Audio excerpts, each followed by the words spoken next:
change or transform as a result of what you give them. 1, 2, 3, 4, 5.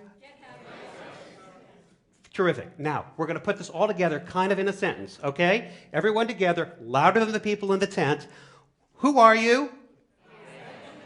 What do you do? Who do you do it for? What do they want or need? How do they change as a result? Fantastic. You have all just done something that people who went to Yale could not figure out for 25 years. Congratulations. Give yourselves a hand. Now, why is that formulation so powerful? Because of all those 5 things that you need to know what your life purpose is, only 2 are about yourself. The others, 3 of them, are about other people. Who they are, what they want or need, and how they change as a result. That formulation forces you to be outward-facing.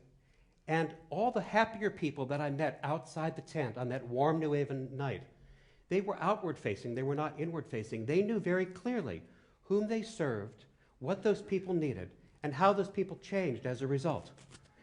And you may have intuited this already, that the most successful people in any field always focus most on the people that they serve than on how they are served themselves.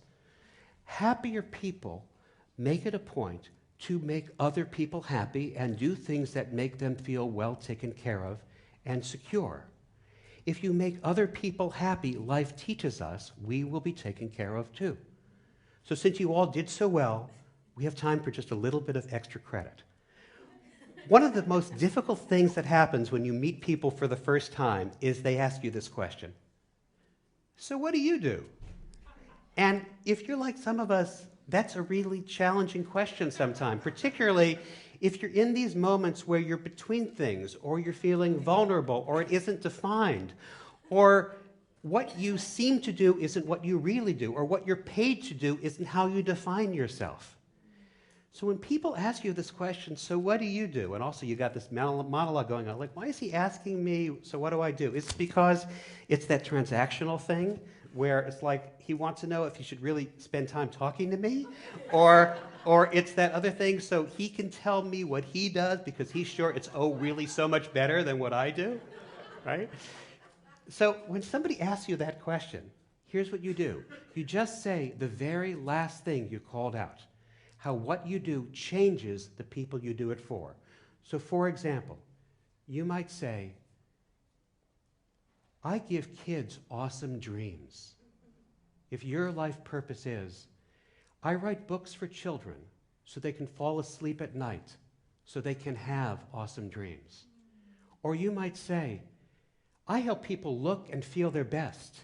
If your life purpose is, I design apparel for men and women who need affordable choices so they can look and feel their best. Or you might say, I help people get great work into the world. If your life purpose is, I train entrepreneurs and creative people to take decisive actions so they can get their greatest work into the world. And then that little snippet that you just said becomes your personal elevator pitch. And it will always start the conversation because the person that you were just talking to has to ask you a question. How do you give kids great dreams? How do you help people look and feel their best? Can people really get their greatest work into the world? And then you get to tell them, and you get to share your life purpose. And you get to share how they may come to learn theirs too.